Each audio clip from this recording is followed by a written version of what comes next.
Praise lord. మరొక సమయాన్ని ఇచ్చిన దేవునికి వందనాలు చెల్లించుకుంటూ, అలాగే మీ అందరికీ నా వందనాలు చెల్లించుకుంటూ ఉంటున్నాను. కనుక ఇది నాన్న ఈ అంశాన్ని మనం చూసుకున్నట్లయితే నీ వెలుగులో మేము నడుచుతూ ఉంటున్నాం. కీర్తనలు 36:6-9 మనం చూసుకున్నట్లయితే నీ నీతి దేవుని పర్వతము సమానము, పర్వతముతో సమానము, నీ న్యాయ విధులు మహాగాధములు. యెహోవా నరులను జంతువులను రక్షించుచూ ఉంటున్నాడు. నరులను జంతువులను ఆయనే రక్షించే దేవుడై ఉంటున్నాడు. కనుక మనం ఇంతకాలముగా సురక్షితంగా భూమి మీద జీవించుతూ ఉంటున్నాం. కనుకనే పక్షులకు ఆహారము ఆయనే ఇచ్చుతున్నాడు, వాటిని పోషించేది ఆయనే అయ్యుంటున్నాడు. కనుక ప్రతి విషయంలోనూ దేవుడు ప్రతి ఒక్క భూమి మీద నివసించే ప్రతి చెట్టును మొక్కను ఆయన జీవింపజేస్తూ ఉంటున్నాడు.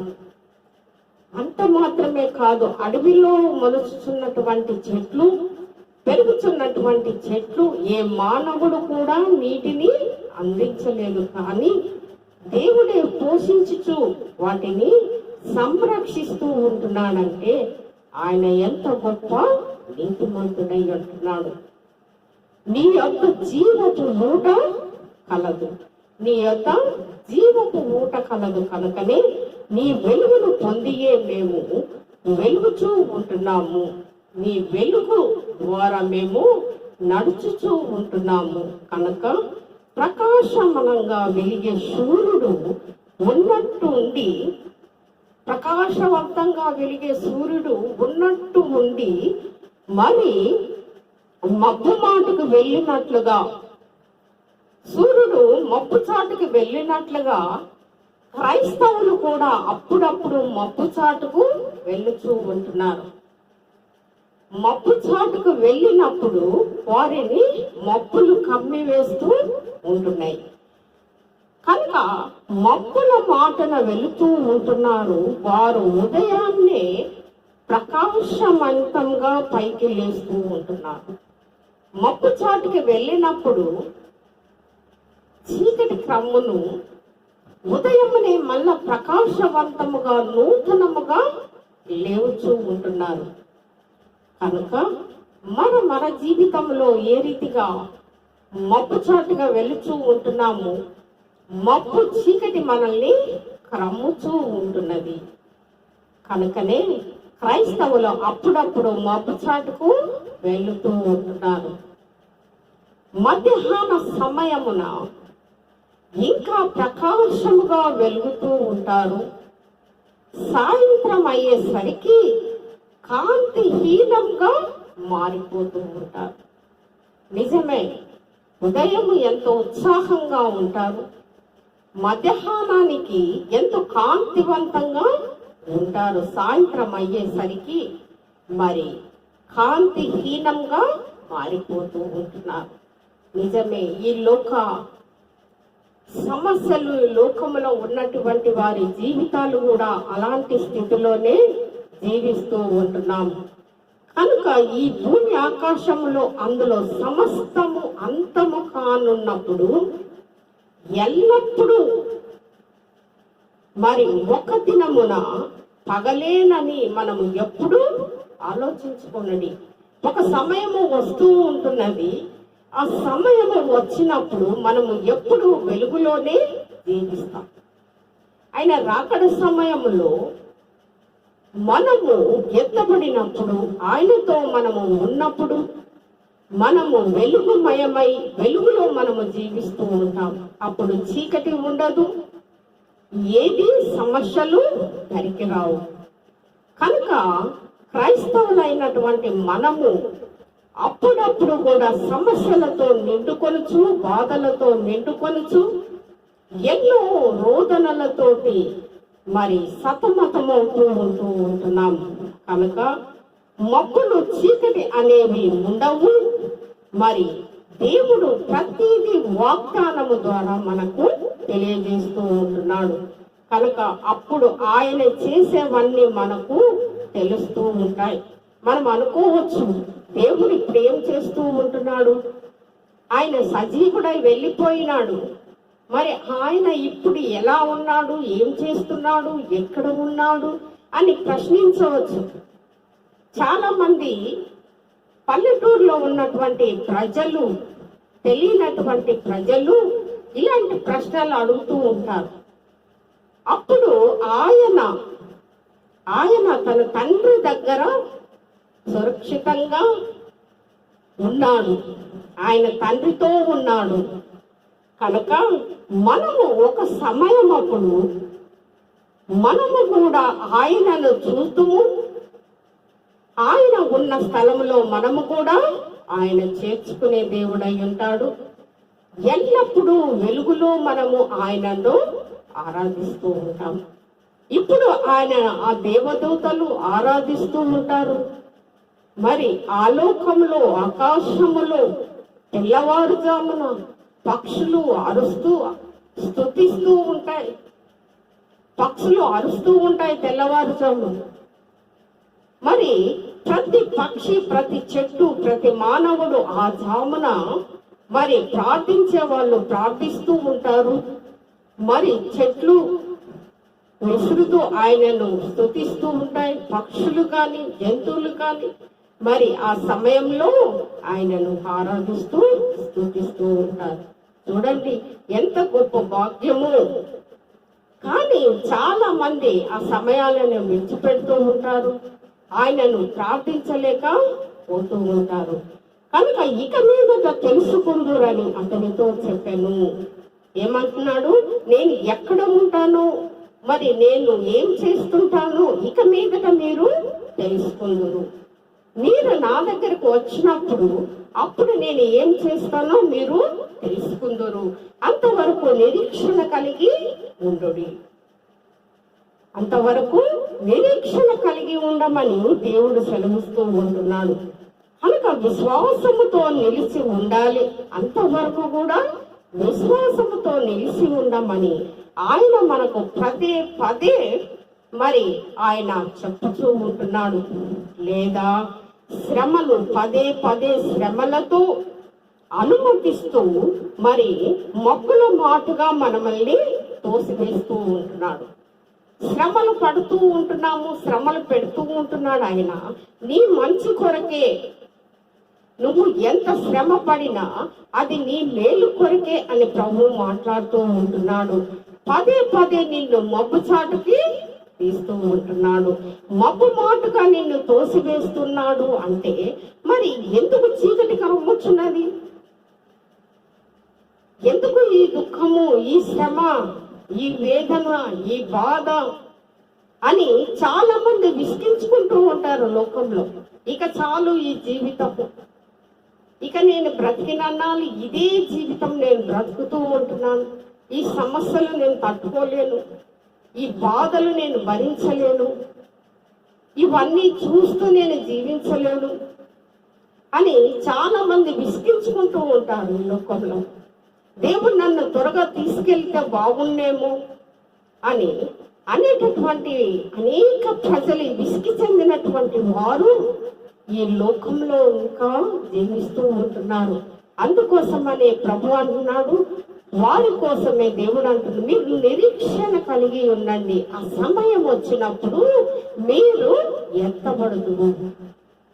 ఆ సమయము కోసము ఎదురు చూడుడి. ఆ సమయం వచ్చినప్పుడు మీరు ఎత్తబడుదురు అని దేవుడు మాట్లాడుతూ ఉంటున్నాడు. నిజమే, చాలా మంది తుఫాను గాలులు నిన్ను భయపెడుతూ ఉంటాయి. భయంకరమైన అలలు నిన్ను తోసేస్తూ ఉంటున్నాయా? అలలు ఎన్ని తోసేసినప్పటికీ, తుఫాను గాలులు నిన్ను భయపెట్టుచూ ఉన్నప్పటికీ, కారు మబ్బులు నిన్ను తోసివేస్తూ ఉన్నప్పటికీ, తీవ్రమైన నిరాశ నిస్పృహలకు మరి గురవుతూ ఉంటున్నావా? నువ్వు భయపడకు, నీ మంచికే, నీ మేలుకే అని దేవుడు అంటూ ఉంటున్నాడు. నీ చుట్టూ పరిస్థితులు ఎలా ఉన్నను అవి కేవలము కొంతకాలమే. నీ పరిస్థితులు చుట్టూ ఏ విధముగా ఉన్నను అవి కొంత మాత్రమే నిన్ను బాధకు గురి చేస్తాయి. నువ్వు ఎంతవరకు బాధలు అనుభవించగలుగుతావో అంత మటుకే నేను నిన్ను బాధలను పెట్టుతున్నాను. చూడండి, చాలా మంది భయపడుతూ ఉంటారు, శ్రమలు తట్టుకోలేరు, బాధలు అనుభవించలేరు. నలుమూలల మరి చుట్టుముట్టినప్పుడు సమస్యలు మరి ఎంతో మంది ఆత్మహత్యలు చేసుకుంటూ ఉంటారు. నిజమే, దేవుడు శాంతిమంతుడు కనుక మీరు ఆవేశపడకుడి, మరి ధైర్యము కలిగి నిబ్బరము కలిగి జీవించుడి అని మనకు ధైర్యపరిచే దేవుడు మనతోనే ఉన్నాడు. మీరు ప్రార్థన చేయండి, కన్నీటితో ప్రార్థన చేయండి, తప్పక మీకు జవాబు వచ్చును. నువ్వు ఆందోళన చెందవద్దు, నీవు నిరాశకు గురి కావద్దు. దేవుడు అంటున్నాడు, నిరాశ పడకు, నువ్వు నేనున్నాను, నీవు కృంగిపోకు. దేవుడు అంటున్నాడు కదా, నీవు కృంగిపోకుము, నువ్వు ప్రార్థన చేసి జయించుము, నీ సమస్యలను జయించుము. ప్రార్థన ద్వారా ఎన్నో సమస్యలను జయించగలము. నీ చుట్టూ అగ్ని జ్వాలలు చూసి నీవు భయపడకు, ఏదో సంభవిస్తూ ఉంటున్నది అని నువ్వు దిగులు చెందకు. కనుక నీ చుట్టూ రెచ్చిపోతున్న వారిని చూచి భయపడకు. ప్రార్థన ఖడ్గము లాంటిది. ప్రార్థన ఎన్నో జవాబులను మనకు చేత కానటువంటి సమస్యలు ప్రార్థన ద్వారా దేవుడు తీర్చగలిగే దేవుడు అయి అంటున్నాడు. కనుక బాధపడకుడి, ధైర్యముగా నిబ్బరము తెచ్చుకొనుడి అని దేవుడు మాట్లాడుతూ ఉంటున్నాడు. మరి ప్రతి విషయంలోనూ మీరు దిగులు చెందకు అని దేవుడు అంటున్నాడు. మీ చుట్టూ నేను వెలుగుగా కంచె వేసి ఉన్నాను, మిమ్మల్ని ఎవరు కూడా తోసివేయరు. సమస్యలను ఎదుర్కొనుడి, అవి మీ మంచికే అని దేవుడు మాట్లాడుతూ ఉంటున్నాడు. సమస్యకు ప్రతిదీ ఆయన తీర్చే దేవుడు అయి ఉంటున్నాడు కూడా. కనుక నీ చివరి దశ వరకు ఇవి కొనసాగుతూనే ఉండును. నీవు పుట్టినది మొదలుకొని నీవు మరణించే వరకు ఈ సమస్యలు అనేటువంటివి కొనసాగుతూనే ఉంటాయి. అవి ఎప్పుడు మన జీవితంలో ఒక ప్రక్కన మనల్ని ఆటంకపరుస్తూనే ఉంటాయి. సాతాను ఎన్నో రీతులుగా యోబుని హింసించినట్లు మనల్ని కూడా హింసిస్తూ ఉంటాయి, మనల్ని కూడా బాధిస్తూ ఉంటాయి, మనల్ని కూడా దుఃఖపడుతూ ఉంటాయి. మనల్ని హేళన చేసేవారు అనేకులు మనల్ని హేళన చేస్తూ ఉంటారు. కనుక ఇది పాప లోకము. ఈ చీకటి లోకములో, ఈ పాప లోకములో, మరి ఈ చీకటి రాజ్యములో మరి అన్ని కష్టాలే ఎదుర్కొంటూ ఉంటున్నారు. మరి దుఃఖముతో కూడుకున్నటువంటి నీకంతా కన్నీరే, ఈ జీవితం అంతా కూడా కన్నీరే. అడుగడుగు శ్రమ, అడుగడుగు బాధలు, మరి శాంతి, నెమ్మది, సంతోషాన్ని పొందలేవు. ఈ లోకంలో నువ్వు జీవించినంత వరకు కూడా మనము ఇవన్నిటిని కూడా ఒక భాగముగా మనము శ్రమను అనుభవిస్తూనే ఉంటున్నాం. మరి ఎవరి జీవితము కూడా సాఫీగా సంతోషముగా కొనసాగదు. నువ్వు దేవుడిలో ఉన్నప్పుడు మాత్రమే సంతోషకరమైన జీవితము జీవించగలుగుతూ ఉంటావు. అయినప్పటికీ కూడా అప్పుడప్పుడు ముడుదుడుకులు వస్తూ ఉంటాయి. కనుక వాటికి నువ్వు భయపడకు అని దేవుడు మాట్లాడుతూ ఉంటున్నాడు. అయితే రానున్న లోకాన్ని గురించి దుఃఖమైనను, ఏడుపైనను, వేదనైనను ఇక ఉండదు అని దేవుడు అంటున్నాడు. మీరు ఇంత మటుకు ఈ లోకంలో ఏడుస్తూ దుఃఖపడుతూ ఉంటున్నారు, కానీ ఇక రానున్నటువంటి రాజ్యములో మీకు ఏడుపు దుఃఖము పండ్లు కొరుకుటైనను ఏది కూడా మీకు ఉండదు అని దేవుడు మాట్లాడుతూ ఉంటున్నాడు. అక్కడ అంత శాంతి, సమాధానము, వెలుగు, మరి అన్ని రీతిలో మీకు దేవుడు మీకు సమకూర్చి ఉంటున్నాడు. కనుక ఈ లోకము మాత్రమే మీరు శ్రమ పడుతూ ఉంటున్నారు, కానీ నా రాజ్యములో వచ్చేంత వరకు ఓపికతో ఉండమని కనిపెట్టుకొని ఉండుడి అని మాట్లాడుతూ ఉంటున్నాడు. ప్రకటన గ్రంథము 21వ అధ్యాయం 4వ వచనంలో మాట్లాడుతూ ఉంటున్నాడు. అంతవరకు ఓపికతో ఉండమంటూ ఉంటున్నాడు. త్వరలో నేను వచ్చుచున్నాను ఆయన అంటున్నాడు. త్వరగా నేను వచ్చుచున్నాను, మీరు ఉండుడి, నీ కారు మబ్బులన్నీ కూడా తొలగిపోవును. ఏమంటున్నాడు? నీ కారు మబ్బులన్నీ కూడా తొలగిపోవును, నీ చీకటి దినాలన్నీ కూడా తుడిచివేస్తానంటున్నాడు. చూడండి, ప్రతి విషయంలో నమ్మకము, విశ్వాసము ఎంతో విలువైనటువంటిది. కానీ పరీక్షకు మాత్రమే శ్రమలు మనకు వస్తూ ఉంటాయి. మరి ఈ దినాలలో మనం చూస్తూనే ఉంటున్నాం. కీర్తనలో 35వ వచనంలో ఆయన కోపము నిమిషము మాత్రమే ఉండును, ఆయన కోపము నిమిషము మాత్రమే ఉండును, ఆయన దయ ఆయుష్కాలం అంతయు కూడా మనకు ఉండును. ఆయన ఒక్క నిమిషం మాత్రమే మన మీద కోపపడుతూ ఉంటాడండి, కానీ మిగతాది ఆయుష్కాలం అంతా కూడా ఆయన దయ ఆయుష్కాలం అంతా మన మీదనే ఉంటున్నది. ఆయన దయ కనికరము చూపిన ఎడల మనము ఆయుష్కాలం అంతా కూడా ఉండగలుగుతూ ఉంటాం. కనుక ఆయనను మర్చిపోకుడి. దేవుడు అంటున్నాడు కదా, మర్చిపోకుడి.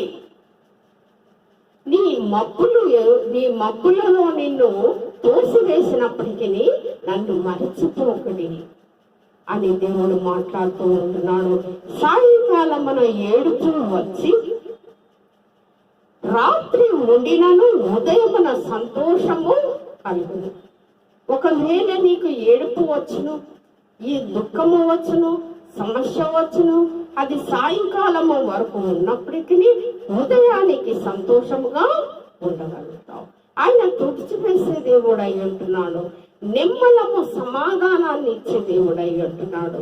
ఈ లోక పరిస్థితులు సరిలేవు. ఈ లోకము ఎంతో దుర్బలముగా మైనటువంటి ఈ జీవితంలో జీవిస్తూ ఉంటున్నాను.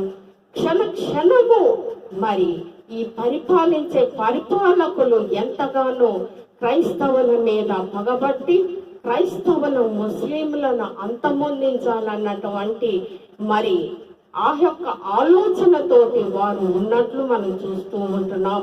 ప్రజలను దోచుకోవడంలో, ప్రజలను మోసగించడంలో, ప్రజలను హింసించడంలో, ప్రజలను ఎంతో ఇబ్బంది పెట్టి మరి దేవుడి ఉగ్రతకు వారు పాలైనట్లు మనం చూస్తాం. వారు ఉగ్రతకు, దేవుని ఉగ్రత వారికి సమీపముగా ఉన్నది కనుక వారు అంతమొందించబడుదురు. తప్పకుండా వారు అంతమొందించబడుదురు, ఇందులో సందేహమే లేదు.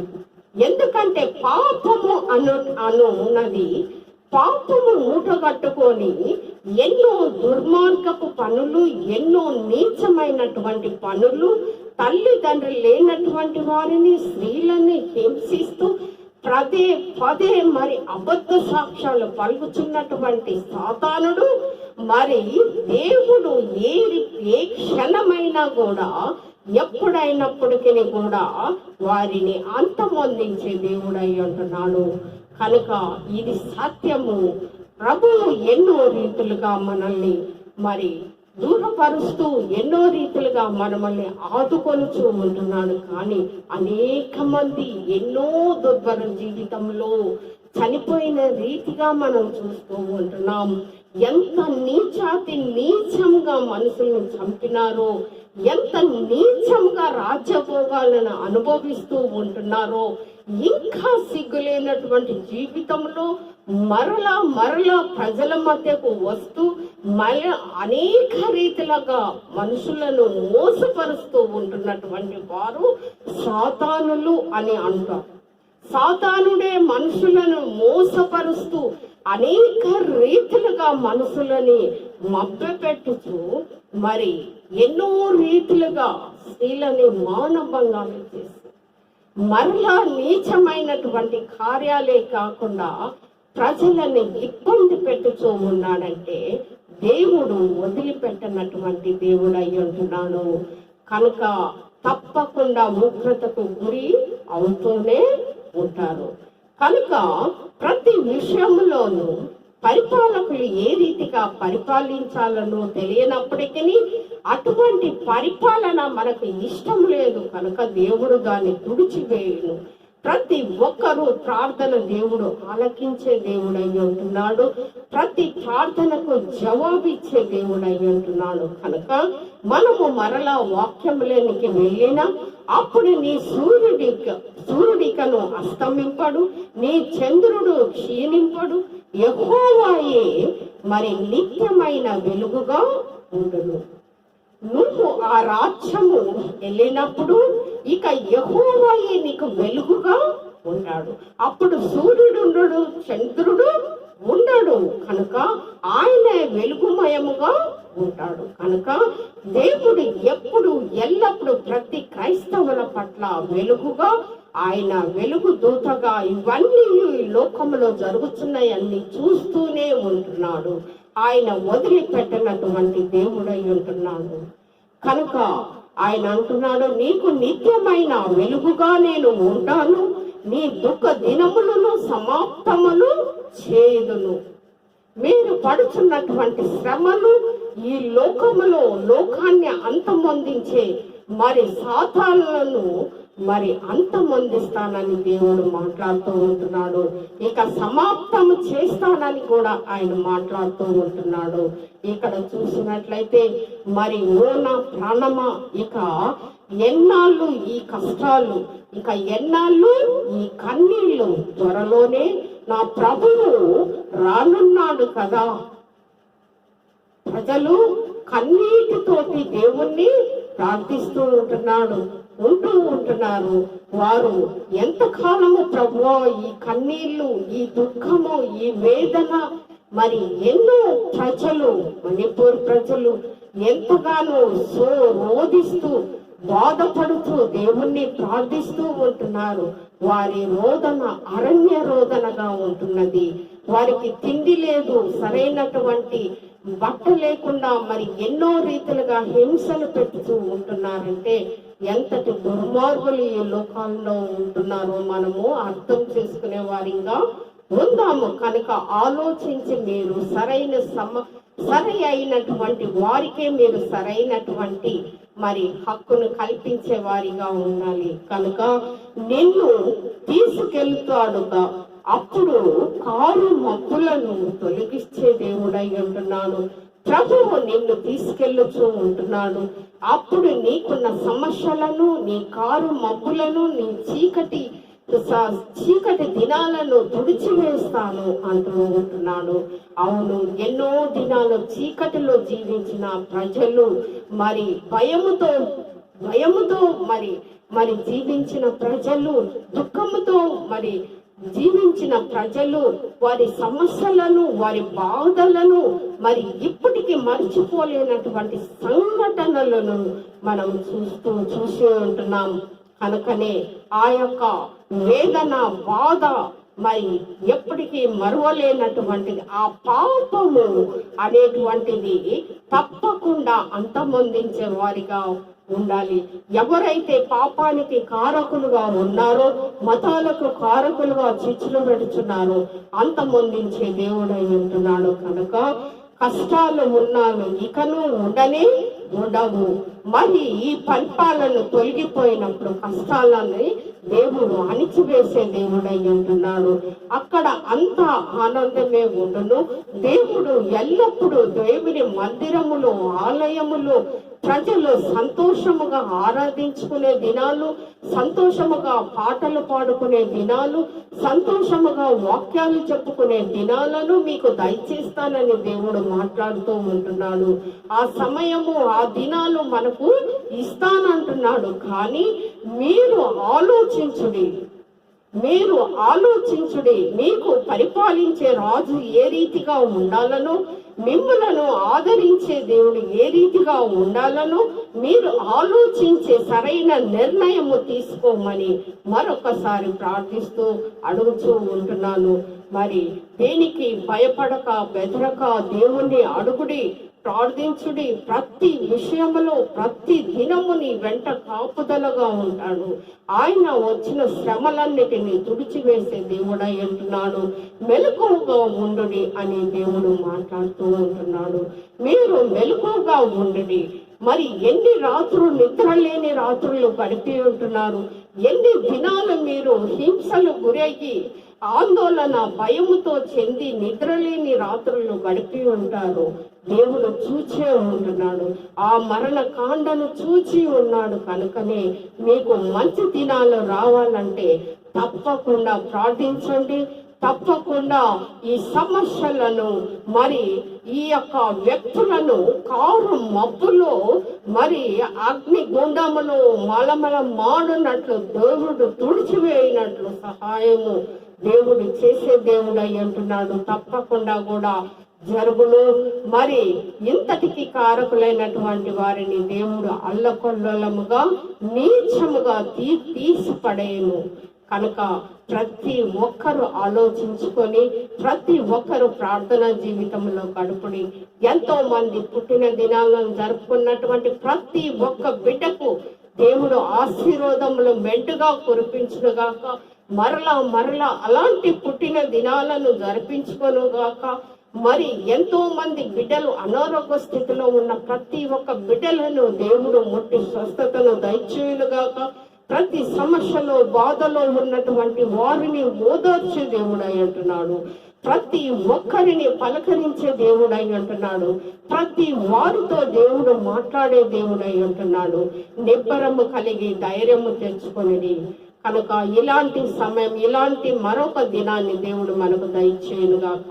ఆమేన్. ప్రార్థించుకుందాము. పరిశుద్ధుడా మిక్కిలి కనికరము గల మా పరలోకపు తండ్రి, నీ పాదములకు వందనములు, స్తోత్రములు ప్రభువా. ప్రతి విషయంలోనూ, ప్రతి ఒక్క సమస్యలోనూ ప్రభువా మీరు మాకు తోడుగా ఉండండి ప్రభువా. ఏ యొక్క మతాలకు వ్యతిరేకంగా ఉన్నటువంటి ప్రతి ఒక్కరిని తుడిచిపడేయమని ప్రార్థిస్తూ ఉంటున్నాం. అవును ప్రభువా, సేవ నిమిత్తము ప్రభువా ఎంతో మంది వెనుకబడిపోతూ ఉంటుండగా, సేవ చేసుకొనుటకు కూడా బాధపడుతూ ఉంటుండగా, మరి నీ వాక్యము ప్రకటించుము అని బైబిల్ గ్రంథంలో రాసి ఉంటుండగా ప్రభు నీ వాక్యము ప్రకటించుటకే భయపడుచూ ఉంటున్నారు. ఎవరైతే దుర్మార్గులు ఎదురెక్కి పోరాడుచూ ఉంటున్నారు, ఎవరైతే దౌర్జన్యము చేస్తూ ఉంటున్నారు, నీకు వ్యతిరేకంగా లేస్తున్న ప్రతి ఆయుధాన్ని మరి తొడిచివేస్తానన్నటువంటి దేవుడివి. ప్రతి ఆయుధాన్ని, వ్యతిరేకంగా లేస్తున్న ప్రతి ఆయుధాన్ని విరిచివేయమని ప్రార్థిస్తూ ఉంటున్నాం. ప్రతి సమస్యకు ప్రభువా నీవే ముందుండి ప్రతి క్రైస్తవుల్లో నాయన, ప్రతి ముస్లింల్లో నా ప్రభువా వారి హృదయాలలో ఉండి మాట్లాడి ప్రభువా ఈ యొక్క సాతాను పరిపాలన రాజ్యాన్ని తుడిచివేసి అంతమొందించమని ప్రార్థిస్తూ ఉంటున్నాను. శాంతి దయాలుత్వము ప్రభువా, శాంతి దయ కనికరము మా పట్ల చూపి నీ సువార్తను, నీ వాక్యమును చెప్పుటకు మాకు సరైనటువంటి దినాలు, మాకు అలాంటి మంచి పరిపాలనను మాకు దయచేయమని కూడా ప్రార్థిస్తూ ఉంటున్నాం. అనేకులు అనేక రీతిలుగా రెచ్చిపోవచ్చుంటుండగా అట్టి వారిని విరిచివేయమని ప్రార్థిస్తూ ఉంటున్నాం. నీకు తెలియనిది ఏమీ లేదు ప్రభు, ప్రతిదీ నీకు తెలిసినది, ప్రతి సమస్యలు నీకు తెలిసినది, ఎక్కడ ఏమి జరుగుతున్నదో నీకు తెలిసినది. ప్రతి క్రైస్తవుడు నాయన ఎంతకన్నా కుమిలిపోవచ్చు ఉంటున్న పరిస్థితిలో శాంతి, సమాధానము, సంతోషకరమైన వార్తలను మాకు తెలియపరచమని మా ప్రభు మా రక్షకుడైన యేసుక్రీస్తు నామమున అడిగి వేడుకొనుచున్నాం తండ్రి, ఆమేన్. ఈ సమయం విన్నటువంటి వాక్యమును ఇతరులకు షేర్ చేయండి, ఇతరులకు అందులాగా చేయమని మరి మీ గురించి నేను ఎల్లప్పుడూ మరి ప్రార్థిస్తూ మరి మీ కష్టాల్లో బాధల్లో మరి ప్రతి విషయంలో నేను అండగా నిలబడుతూ ప్రార్థిస్తూనే ఉంటూ ఉంటాను కనుక ఎల్లప్పుడూ మిమ్మల్ని జ్ఞాపకం చేసుకొనొచ్చు. ప్రతి విషయంలోనూ మీరు తోడుగా ఉంటూ మరి ప్రతి ఒక్కరు కూడా మరి ప్రార్థనలో గడపవాలని మరొకసారి ప్రార్థిస్తూ వేడుకొనుచూ ఉంటున్నాను. ఆమేన్.